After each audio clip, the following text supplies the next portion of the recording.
Hi, I'm Steve Sable, and welcome to Volume 5 of our Greatest Ever series, Greatest Ever Runners. Now, it's been said that great running backs aren't made, they're born. And I agree with that. I mean, how else can you explain the moves, the jukes, and the feints? Well, it's simple, really. Following your blockers makes a good running back, but following your instincts makes a great one. Whether it's the bone-jarring runs of Bronco Nagurski or the jaw-dropping moves of Barry Sanders, the truly great runners not only hold the key to the game, they hold the key to our imagination.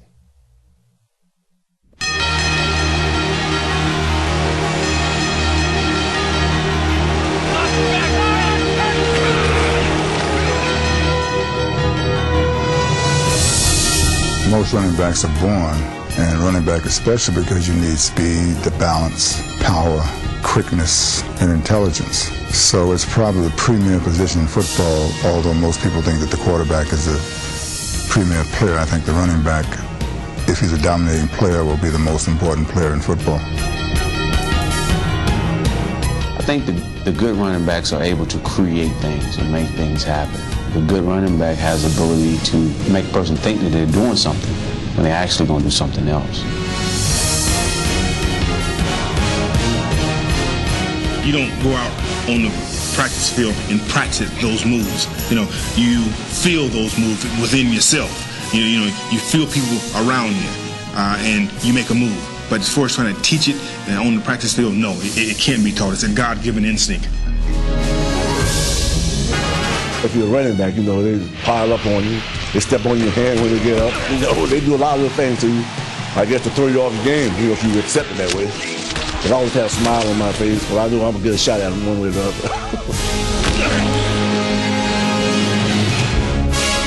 I wouldn't stay back and let them come to me. I'd go out there to them. Before they get that momentum up to run over me, I'd bring it back to you. And if I brought it back to you, when I start over there the next time, you'd be willing to get some help or something. Just doing what you have to do to play on the kind of plane that we played on taxes your body terrifically. It was a matter of how much can you do and how much pressure can you live under. How many times can you live up to not only what's expected of you, but take a step further. You got to have a heart. No one can measure your heart that had guts to get up off the ground and brush yourself off, get back in the huddle, and run the next play just as tough, as harder, and stronger that you ran the play before.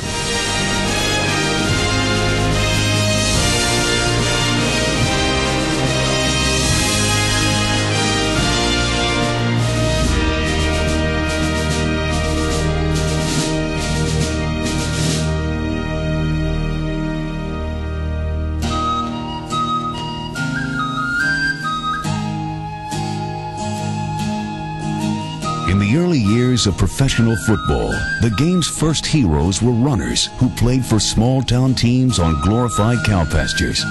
The most famous was Canton Bulldogs halfback Jim Thorpe, a former Olympian and big league baseball player who dazzled fans with his broken field touchdowns and flair for crowd-pleasing showmanship.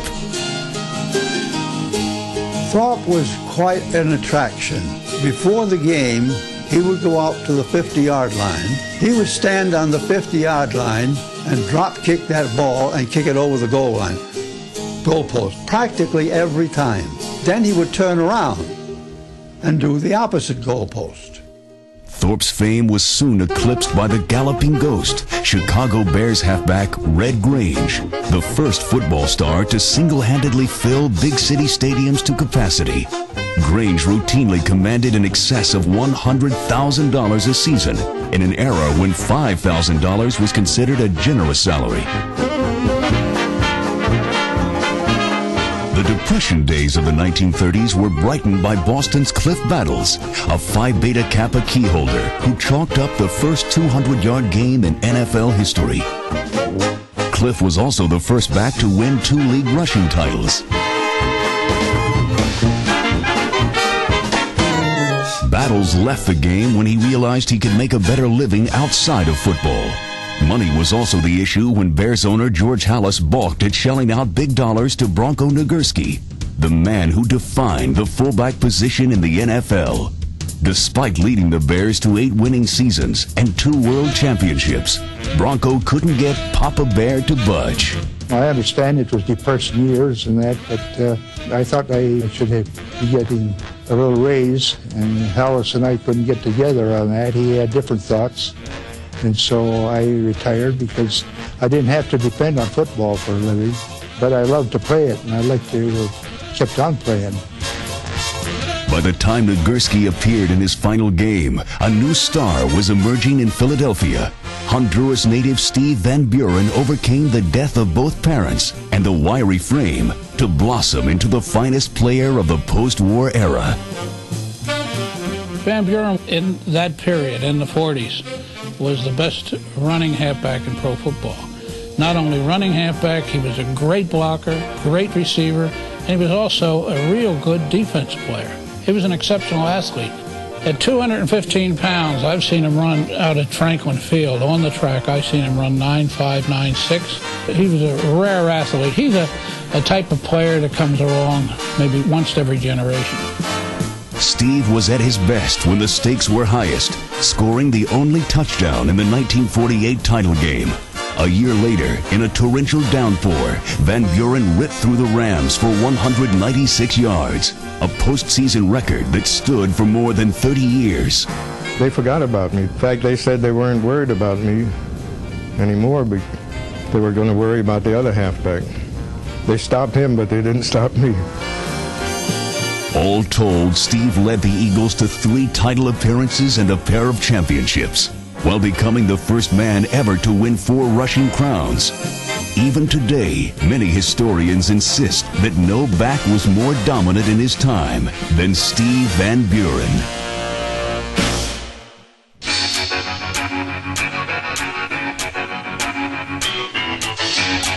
240-pound fullback Marion Motley filled up the entire frame of a TV picture tube and knocked down any opponent who got in his way. Well, I was a hard runner, very hard runner. I figured if I ran over you one time, I didn't have to run over you a second time. Sometime I would jump through the line, but I know this guy was going to catch me. So what I'd do, I'd turn right back and run it back into him. The next time I jump out there, if I fake that way, he'd freeze, and I could go on down. Marion led the Browns to 5 championships and still holds the record for the highest rushing average in a single game, better than 17 yards per carry. The Mammoth Motley was a team all by himself, but opponents faced an even bigger mismatch, trying to shackle San Francisco's $1 million backfield, which consisted of 4 future Hall of Famers. If either one of us were to touch the ball, we figured we could score from anywhere on the field. I think we complemented each other because no one could set their bearings on one person in particular because they never knew where we were going to hit them from. Our type of running was quick moves that the eye just didn't see. If I escaped someone, it was a quick move to the left or to the right. It wasn't the weaving, flowing type of a run. John Henry was a great football player that could play both ways, and at times he did play both ways for us. He was one heck of a runner, a slicing type runner, knees, elbows, and everything else coming at you at the same time. And if you were standing there in the way, John Henry would hit you. And that's just the only way you can phrase it. John Henry had no fear of man, beast, or whatever. Even now, I think Michael Henning is one of the greatest open field runners that you'll ever see. He had a style, to me, that was flowing like a will-o'-the-wisp. And it seemed like at times he had eyes in the back of his head. It was just God's gift the way he ran, and it was just poetry in motion. I think we had one of the greatest offensive machines that was ever created. If we had had the defense to go along with it, I don't think anyone could have beaten us. The Niners' backfield remains the single most talented in league history. But another 1950s runner named Ollie Matson was so gifted that the Rams had to trade 9 players just to acquire his contract from the Chicago Cardinals. The greatest back that I ever saw was Ollie Matson. In game films, where you could actually see where Ollie would have a halfback come over at an angle trying to run him down, and the halfback would get maybe 2 or 3 steps away, and all of a sudden Ollie would shift gears and go full blast, and in the game film it would actually look like the defensive back had just stopped running because Matson just took off so fast. I think that my skills and my talents will stack up against the best. I could be going down the sideline, the opening, and the guys would be reaching. Acceleration, that's one thing that people don't really realize, you know. You can accelerate so fast, and the guy think he's got you, and he's just grabbing air.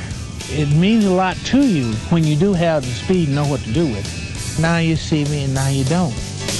Despite his talents, Matson toiled primarily for losing teams. But Lenny Moore's running and receiving skills helped make the Baltimore Colts a TV ratings attraction and a perennial NFL powerhouse. He was my inspiration. He was an idol almost to me because I used to look forward to going to practice to watch him run. He was so smooth. He could lay his feet down and walk on eggs without breaking them. And he would stop on a dime. He would set the blocker up for you.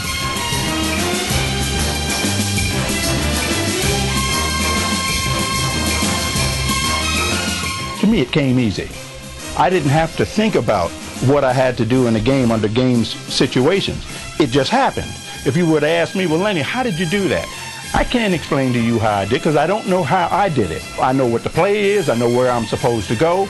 And other than that, things happen.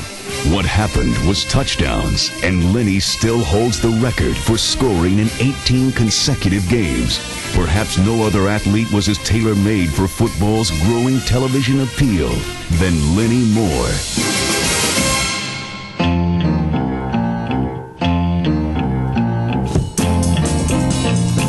The 1960s ushered in the brand new American Football League, characterized by the high-octane offense of Coach Sid Gilman's San Diego Chargers. Sid's feature back was Paul Lowe, a former college hurdler who played the game with boyish exuberance.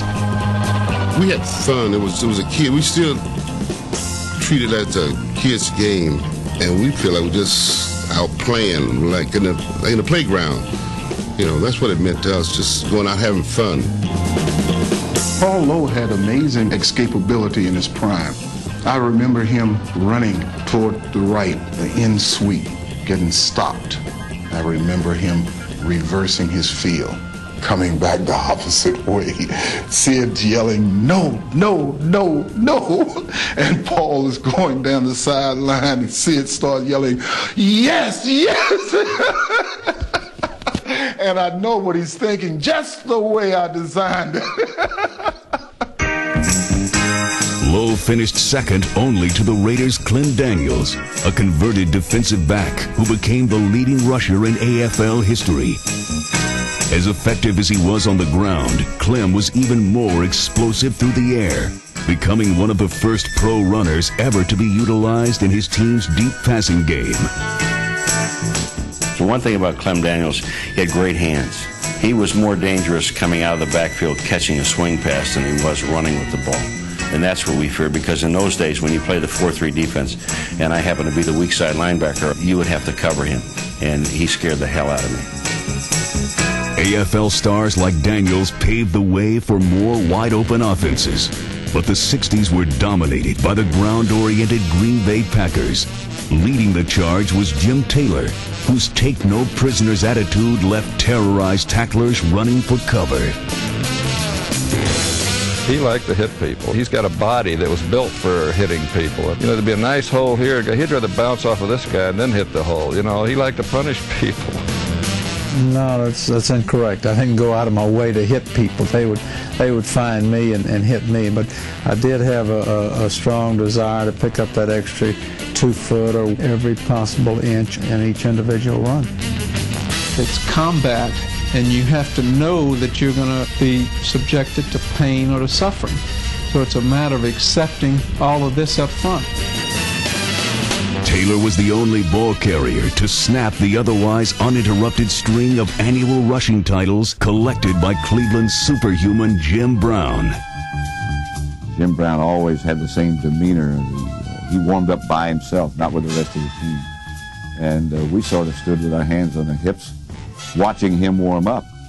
It was almost like Superman or Captain Marvel or somebody being on the field with him. Indestructible, unstoppable. The opposition totally feared his ability to run the football, because if we got one or two blockers ahead of him, he'd probably run all the way from Cleveland to Schenectady, New York. But he could do that alone anyway. One time I had Jim Brown running right at me. This time, I could see in his eyes he wasn't going to run around me. I got squared off in a great football position, and I let him have it as hard as I could. And when I woke up, my helmet was bent all the way over my face mask, and it was turned sideways, and my nose was bleeding. And I think his record sort of speaks for itself. He only played 9 years, and several of those years were in 12-game seasons, whereas now we're playing 16 games, and it makes a lot of difference. Football was an opportunity to compete against the best, make some money, and learn about myself. There was a tremendous satisfaction and a challenge, because now I knew when I had the equipment to be a top gun, and all of these people were finding ways to stop me. And I knew that I had to be as tough, as strong, as mental as them, because they were looking at every weakness I had. So I tried to be true to myself and learn about myself and live up to certain standards. The only person that I wanted to satisfy was me. Every play he ran, you only saw it once. If we had the capabilities today to show him from 15 different angles, people would say that was not a human.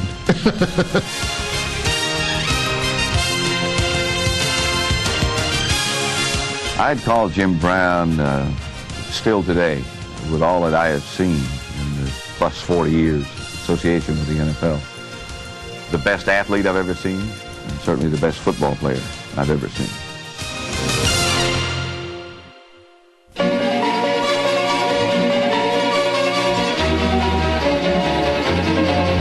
Nobody before or since has run the football with the fluid grace of Gale Sayers.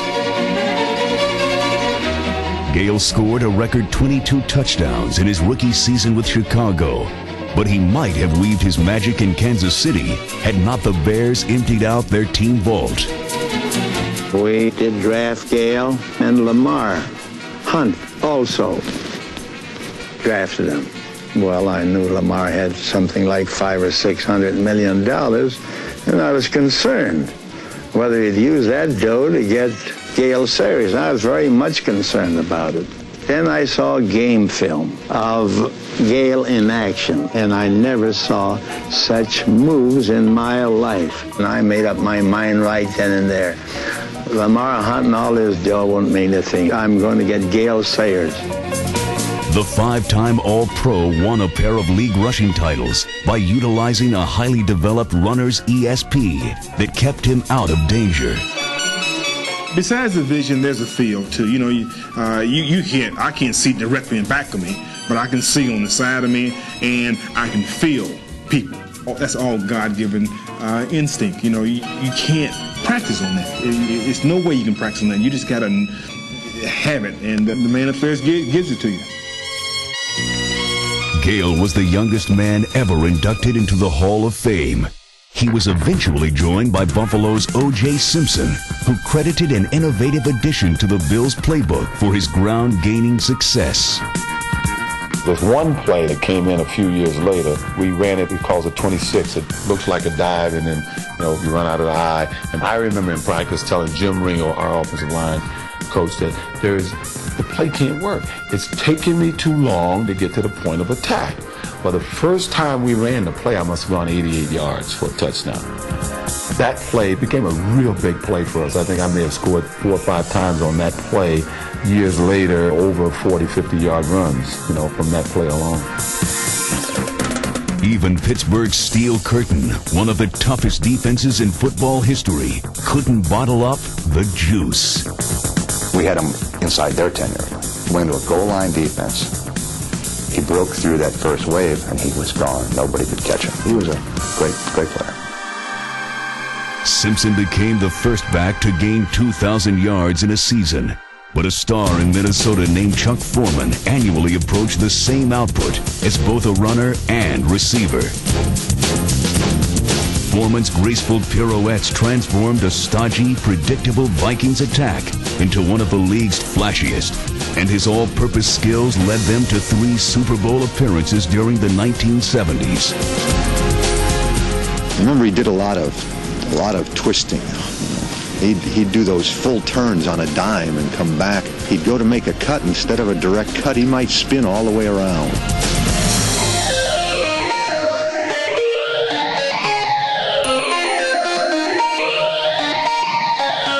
Foreman also turned the heads of his coaches, who seized the opportunity to add a new wrinkle to NFL offenses. I think Chuck Foreman was responsible for changing a concept in football. I think a lot of people realize, because of a back like Chuck Foreman, that you can build an offense on these dump-off passes if you have a guy skilled enough to beat that first tackle. Chuck Foreman, with all those spins of his, he could make something out of nothing. I think a lot of people changed their drafting philosophy and went to a back who's possibly a better receiver than a runner because of that Chuck Foreman type of skill. In Dallas, Tony Dorsett was strictly a ball carrier, but it was a task he performed better than nearly anyone who preceded him. When the former Heisman Trophy winner finally retired from the pros, only one other back in history had rushed for more yardage. Tony set his sights on greatness and had the vision to achieve it. If you ever watch me play, you'll see when I get a ball, my eyes, they light up like silver dollars. And I'm just looking at everything, and I do see a lot out there. Running a football is instinctive. It's all creative, it's all impromptu, and things are happening very, very quick. And my vision helped me, I think, survive for 9 years in the NFL. Dorsett is also the only back who holds the one rushing record that can never be broken.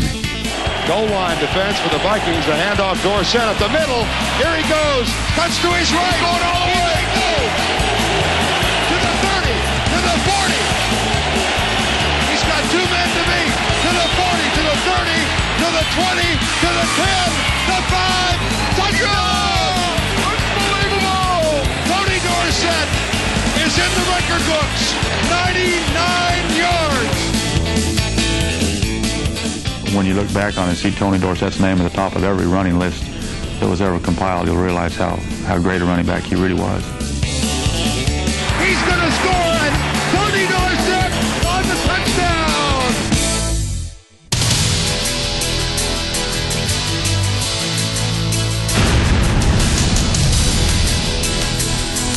The Miami Dolphins dynasty of the 1970s was built on punishing ball control, and no back dominated his turf more ferociously than Larry Zonka.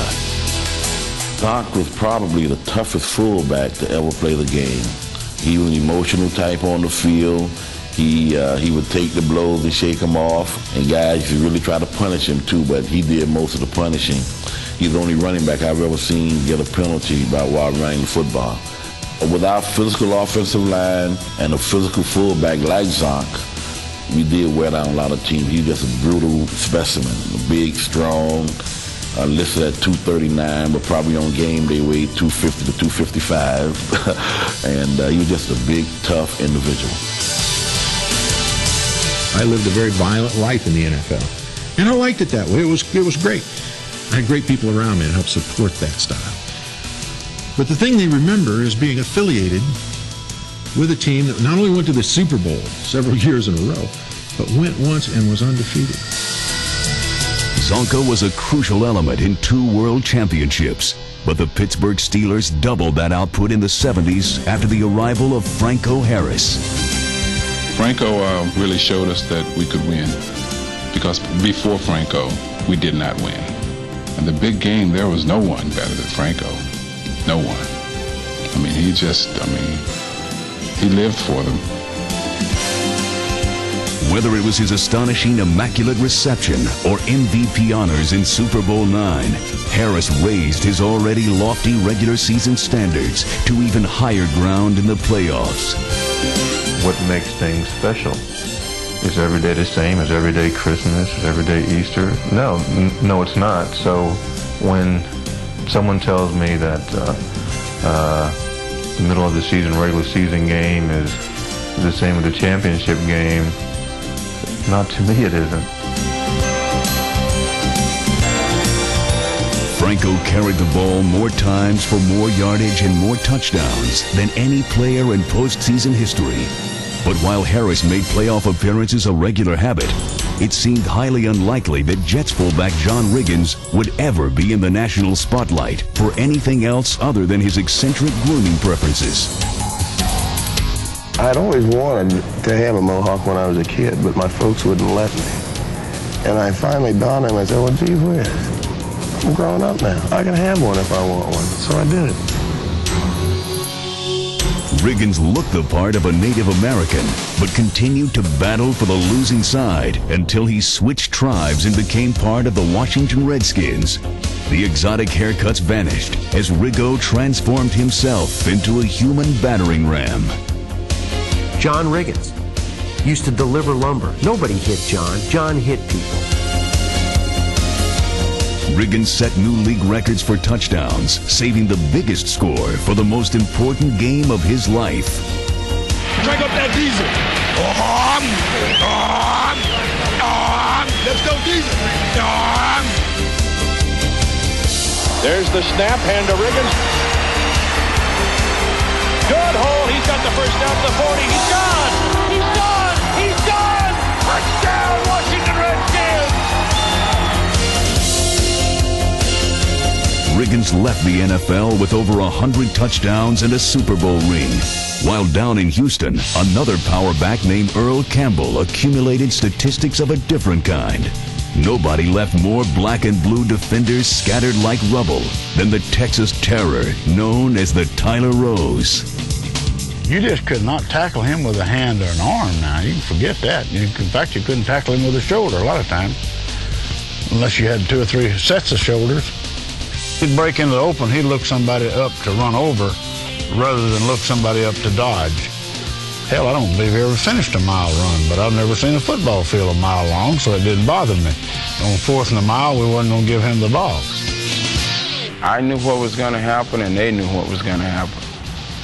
And they knew that if it wasn't like 6 of them, or 4 or 5 maybe, he's going to go because he ain't going to quit. Kind of girlish for one guy to tackle me. I mean, I wanted to have a bunch of them.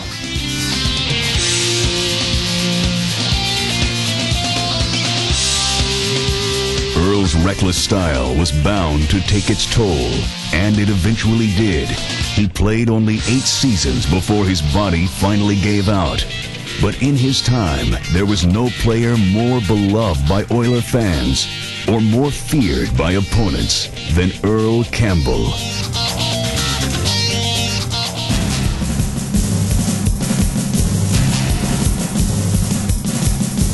If ever there was a halfback made in heaven, it was Walter Payton. I have often said that probably the best running back combination ever in the league would be Walter Payton and any other back.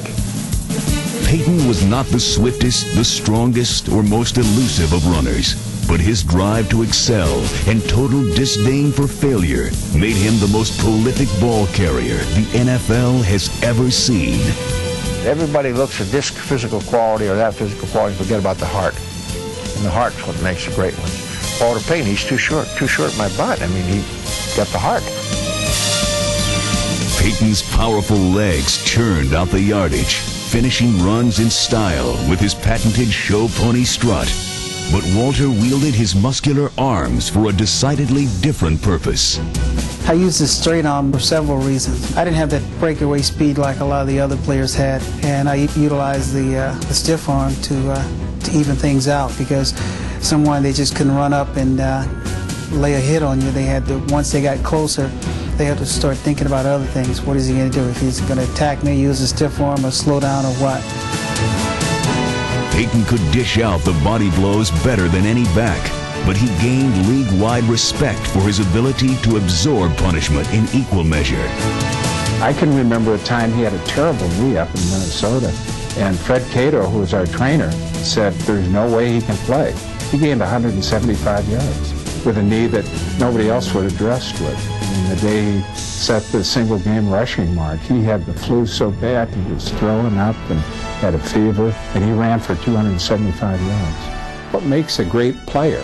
The ability to endure, to be there when you feel like being there, and to be there when you don't feel like it. And Walter endured. He was there for 13 years.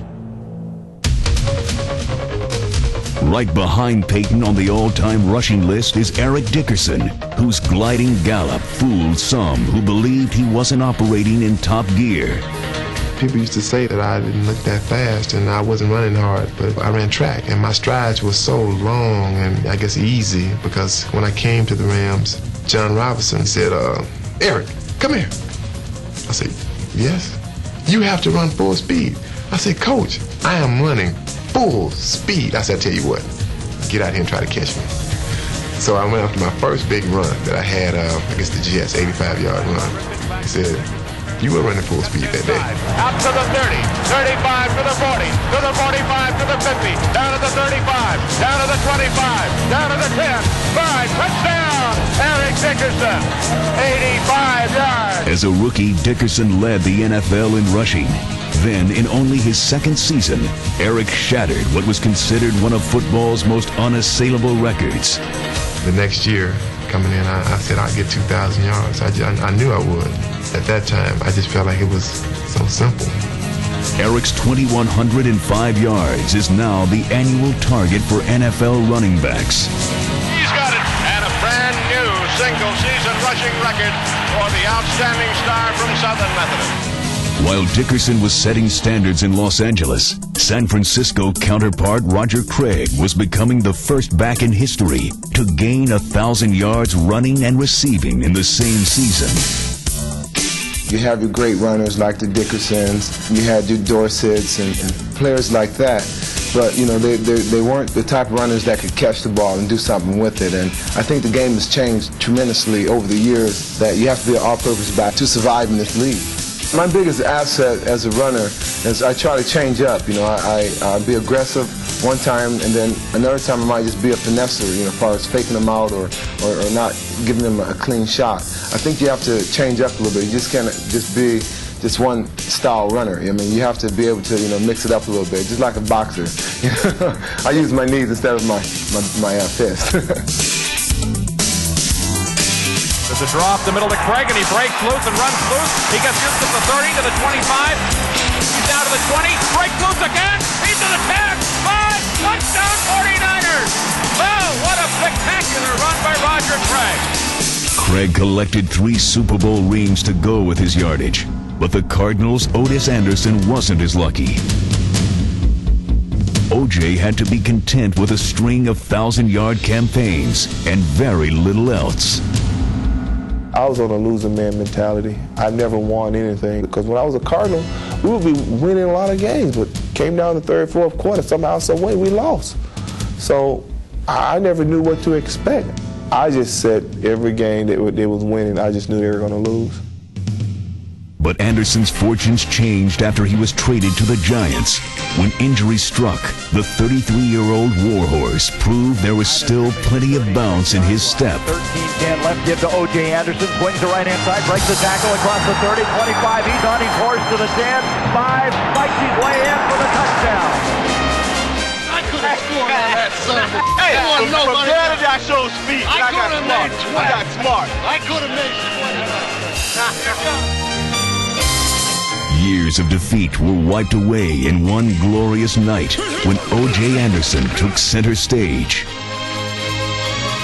Here is my fantasy, my dream. The place I always wanted to be was in a Super Bowl. And I always wanted to be the featured player, but, you know, I was there, and I felt like I backdoored my way in there. But some of the Giants players, they said, you earned the right, man, for all those years in St. Louis. That's on the 1.5-yard line. O.J. touchdown! It had taken him 11 years, but Anderson finally had his championship ring, along with Super Bowl MVP honors. Marcus Allen was fortunate enough to earn both in only his second season. Rocket giving to Allen, sending him wide left. He has to reverse his field, and he gets away for a moment. Comes back up to the middle of the 30, 25, 40. They're right there catching. Let's pass to the 50, down to the 40, picking up the blocker, to the 20, to the 10, to the 5. Touchdown Raiders!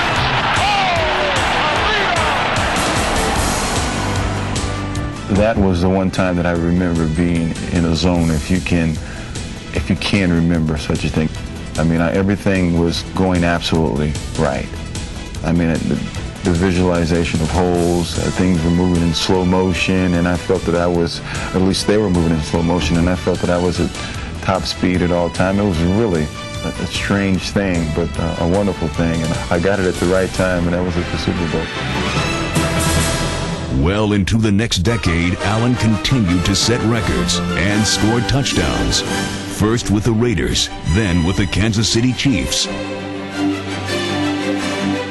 Handoff, sweep right side, Marcus Biggle, 30, 25, cuts inside, got a block, 20, cuts across the other way, 15, 10, foot race to the 5, running to the far sideline, he's got in a touchdown! Okay, let's go our best play with our best player. What do you think we call? Everybody in this place knows. They know. On third down and goal to go, Marcus Allen dives over for the touchdown for Kansas City. His 100th career rushing touchdown. And in the snow, the legends of Walter Payton, John Riggins, and Jim Brown wait for him. The only 4 men in the history of the National Football League to have 100 rushing touchdowns.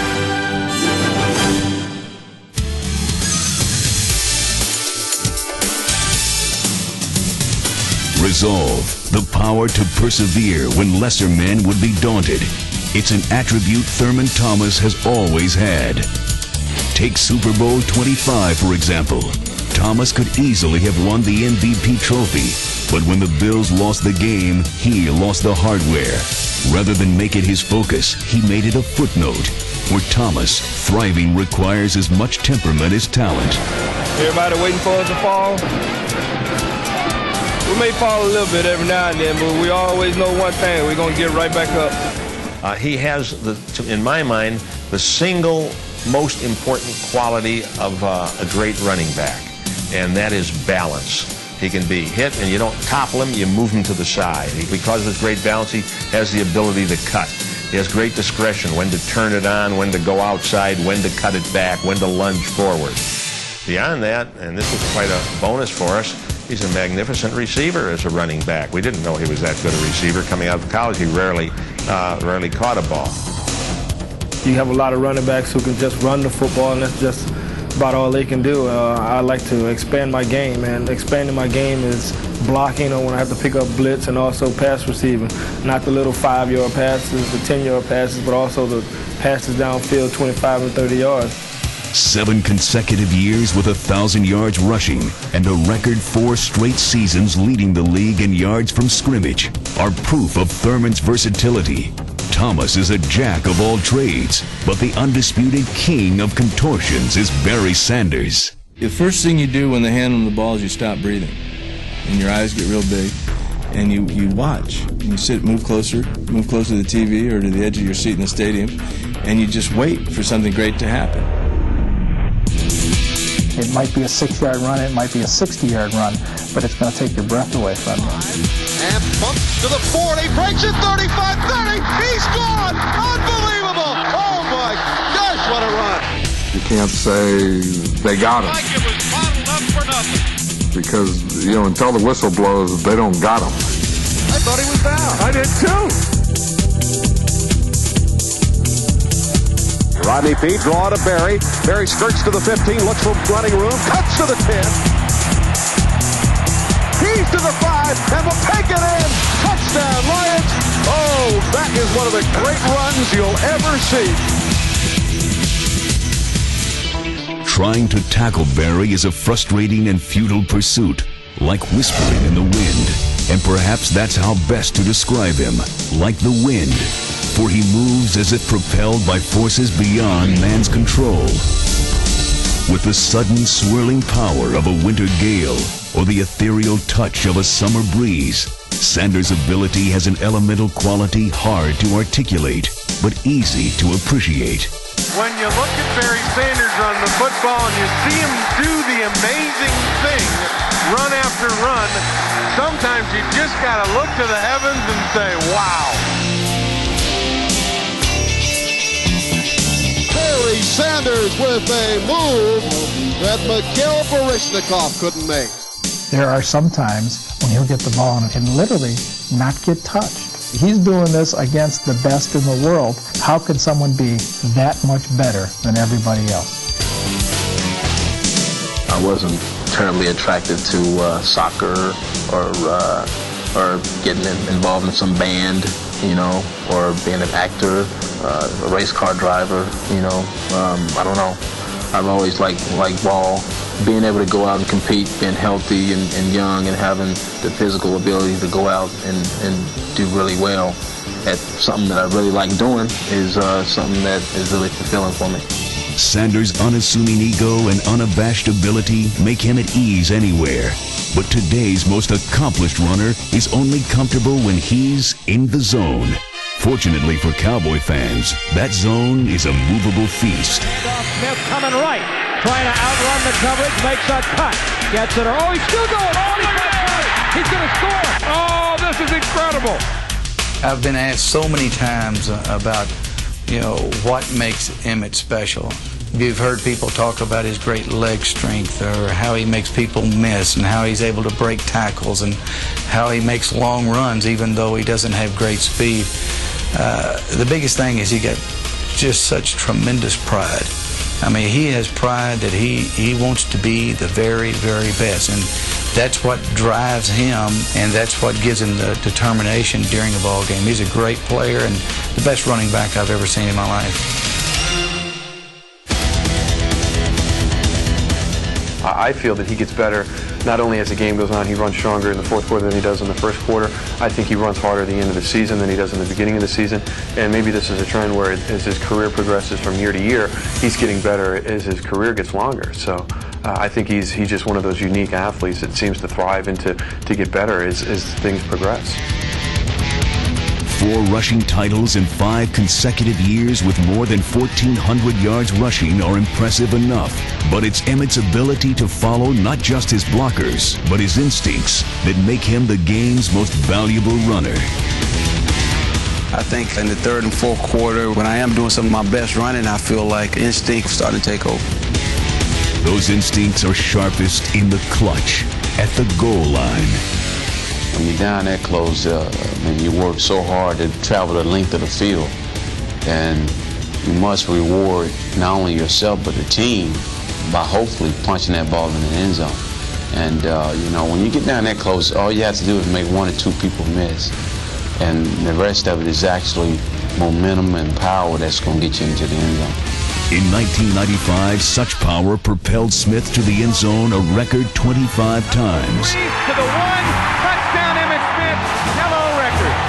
The 25th rushing touchdown of the year for Emmitt Smith. Everybody's talking about him not having great speed or great size and all that stuff, but yet no one ever seems to catch him from behind. He's always outrunning people to the end zone. Emmitt Smith taking it all the way. Got a seam, got the lane, got 68 yards. This one's over. I don't really try to go out each week. Well, I'm going to run like 20 Dorsett today. Tomorrow I'm going to run like Walter Payton. The next day I'm going to run like O.J. Simpson. And then 2 weeks from now I'm going to run like Jim Brown. No, it's not like that. I try to go out and do what God has given me the ability to do and do it to the best of my ability. If If the true test of greatness is performance when it matters most, Smith's Super Bowl credentials remain impeccable. 3 championships, 5 touchdowns, and an MVP award. It's a resume worthy of all-time status. I honestly feel like I'm destined to do something major in the NFL.